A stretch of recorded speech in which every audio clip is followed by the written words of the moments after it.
Hello नमस्कार दोस्तों, आपको यह जानकर हैरानी होगी कि आज के केरल जैसे शिक्षित राज्य में महिलाओं को अपने स्तन ढकने के अधिकार के लिए 150 वर्षों तक संघर्ष करना पड़ा था। न जाने कितनी महिलाओं ने इस संघर्ष में अपनी प्राण गंवा दिए। आज के वीडियो में हम इतिहास की एक ऐसी भयावह और शर्मनाक कुप्रथा के बारे में, स्टोरी के बारे में बात करेंगे जिसके बारे में आपने किताबों में बहुत कम ही पढ़ा होगा, ना ही हमको पढ़ाने का प्रयास किया गया।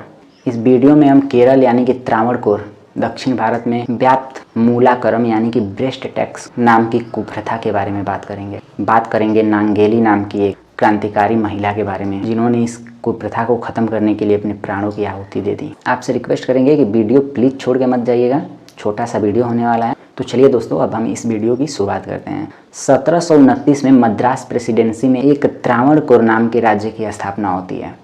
इसके राजा बनते हैं मार्तंडवर्मा। यहाँ की सत्ता में ब्राह्मण वर्ग का प्रभुत्व था। ब्राह्मण वर्ग के ही लोग यहाँ के नियम बनाते थे, कानून बनाते थे। तो इन पुरोहित वर्ग द्वारा जाति व्यवस्था को बनाए रखने के लिए और अपनी उच्चता को बनाए रखने के लिए गैर ब्राह्मण जातियों पे बहुत सारी पाबंदियां लगा दी गई। जैसे कि वहाँ पे दलितों को मंदिर प्रवेश पे रोक लगा दिया गया। दलित पुरुष अपने सर पे पगड़ी नहीं बांध सकते थे। दलितों को मूछ रखने का अधिकार नहीं था। वे सार्वजनिक कुओं से पानी नहीं भर सकते थे। इसी तरह से वहाँ पे एक दलित महिलाओं के लिए विशेषकर ब्रेस्ट टैक्स, जिसे मूलाक्रम कहा जाता था, उसका प्रावधान किया गया। इस कानून व्यवस्था के तहत गैर ब्राह्मण जाति की महिलाओं को अपने कमर से ऊपर कपड़ा पहनने का अधिकार नहीं था। और यदि कोई महिला अपने ब्रेस्ट को ढकना चाहती है तो उसे एक टैक्स देना पड़ता था, जिसको ब्रेस्ट टैक्स यानी कि मूलाक्रम के नाम से जाना जाता था। ब्रेस्ट टैक्स महिला के ब्रेस्ट के साइज पे डिपेंड करता था। मतलब कि पुरोहित वर्ग इसकी जांच करते थे, जिस महिला का ब्रेस्ट जितना बड़ा होगा उसे कर उतना ज़्यादा देना होगा। वैसे तो ये टैक्स हर गैर ब्राह्मण जातियों पे लागू था, लेकिन नादर और एजवा जैसी दलित जातियां सबसे ज़्यादा प्रताड़ित की जाती थी इस टैक्स को लेकर के, क्योंकि वो जाति व्यवस्था के सबसे निचले पायदान पर थे। गांव के पुरोहित वर्ग को यदि पता चल जाए कि कोई दलित महिला अपना ब्रेस्ट ढक रही है तो पुरोहितों का मुखिया अपने पगड़ी में एक चाकू लगा करके और एक लाठी लेकर के पुरुषों के ग्रुप में उस महिला के घर जाता था और महिला को जबरन खींच करके घर से बाहर और उसका उसी चाकू से ब्लाउज फाड़ करके और पेड़ पे टांग दिया जाता था, ये दिखाने के लिए कि कोई दोबारा से ऐसी जुर्रत ना करे। इस कुप्रथा के खिलाफ त्रावणकोर के चेरथाला की नांगेली नाम की एक क्रांतिकारी महिला ने सबसे पहले विद्रोह किया। नांगेली ने यह निर्णय किया कि अब वो अपना ब्रेस्ट भी ढकेंगी और किसी प्रकार का टैक्स भी नहीं देंगी। लेकिन जब पुरोहित वर्ग के लोगों को इसकी जानकारी मिली तो वो ग्रुप बना के नांगेली के घर पे गए। नांगेली के पति चिरकंडून थे, उन्होंने टैक्स देने से मना कर दिया।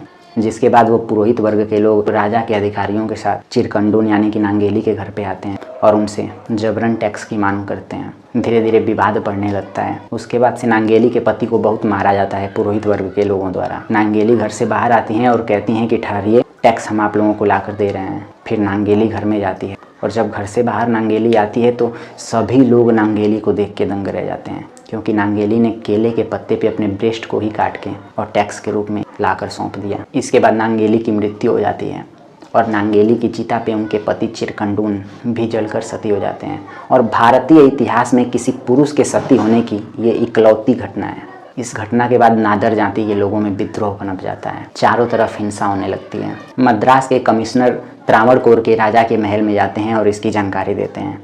राजा विद्रोह को रोकने के लिए नादर जाति की महिलाओं को अपना स्तन ढकने का अधिकार दे देते हैं। नादर जाति की महिलाओं को प्राप्त इस अधिकार से अन्य दलित जातियां जैसे कि एजवा और सेनार की महिलाएं भी विद्रोह करने लगती हैं, लेकिन इनके विद्रोह को दबाने का भरसक प्रयास किया जाता है। इनके विद्रोह को दबाने के लिए स्वयं उच्च जाति की महिलाएं भी सामने आती हैं। त्रावणकोर की महारानी अतिंगल ने इस विद्रोह को लीड कर रही 2 महिलाओं को महल में बुलाया और उनके स्तन सरेआम कटवा दिए। ये एक बहुत शर्मनाक घटना थी कि महिलाओं के अधिकारों के खिलाफ स्वयं महिलाएं खड़ी थीं। इसके बाद से विद्रोह करने वाले बहुत सारे लोग त्रावणकोर छोड़ करके श्रीलंका भाग गए, इस डर से कि वो पकड़े न जाएं और वहाँ पे दास की ज़िंदगी जीने लगे। इसी दौरान त्रावणकोर में अंग्रेज़ों का दबदबा जो है वो धीरे धीरे बढ़ रहा था। तो 1829 में अंग्रेजी दीवान मुनरो जो होते हैं वो त्रावणकोर में दलित बस्तियों में जाते हैं और उन महिलाओं से यह आग्रह करते हैं कि यदि आप ईसाई बन जाएं तो हिंदू धर्म का यह नियम आप पर लागू नहीं होगा और हम आपकी रक्षा करेंगे। मुनरो के इस आवेदन के बाद उच्च जाति के लोगों में विद्रोह भड़क जाता है, लेकिन वो चुप होते हैं केवल इसलिए कि अंग्रेज़ों का दबदबा था वहाँ पर। लेकिन 1859 में अंग्रेजी गवर्नर चार्ल्स ट्रेवेलियन इस कानून को रद्द कर देते हैं, इस नियम को रद्द कर देते हैं। इस नियम के रद्द होते ही ऊंची जाति के लोग लूट पाट मचा देते हैं। नादर, एजवा, सेनार जाति की महिलाओं को निशाना बनाया जाता है, उनका सामूहिक बलात्कार किया जाता है, उनकी हत्याएं की जाती हैं, उनके फसलों को जला दिया जाता है, उनके घर को लूट लिया जाता है। एक अंग्रेज दीवान जर्मनी दास अपनी पुस्तक महारानी में लिखते हैं कि इस प्रथा के खिलाफ संघर्ष लंबा चला और 1865 में प्रजा जीत गई। 1865 में आकर त्रावणकोर के राजा ने अस्थायी रूप से भ्रष्ट टैक्स जैसे कानून को खत्म कर दिया। बहुत सारे इतिहासकार ये मानते हैं कि नांगेली को इतिहास में वो जगह नहीं दिया गया जो देना चाहिए था, क्योंकि महिलाओं के अधिकार के लिए उन्होंने एक बहुत बड़ी क्रांति की बिगुल बजाई थी अपने प्राणों की आहुति देकर। और इसका केवल एक ही कारण है कि भारतीय इतिहास को हमेशा पुरुषों की नज़र से लिखा गया था। सन 2019 में कक्षा 9 की एनसीईआरटी से 3 आंदोलनों को हटा दिया गया, जिनमें से एक आंदोलन त्रावणकोर के इन दलितों से भी जुड़ा हुआ था। केरल के दलित ये मानते हैं कि नांगेली के बलिदान को और इस प्रथा को भारतीय इतिहास से मिटाने का प्रयास किया गया है, लेकिन कभी भी नांगेली को वो भूलेंगे नहीं और नांगेली हमेशा उनके दिलों में एक देवी बन के रहेंगी। नमस्कार दोस्तों, यदि आप लोगों को ये इन्फॉर्मेशन अच्छी लगी हो तो वीडियो को लाइक ज़रूर कीजिए, शेयर ज़रूर कीजिएगा और सब्सक्राइब कीजिएगा। नमस्कार दोस्तों, जय हिंद।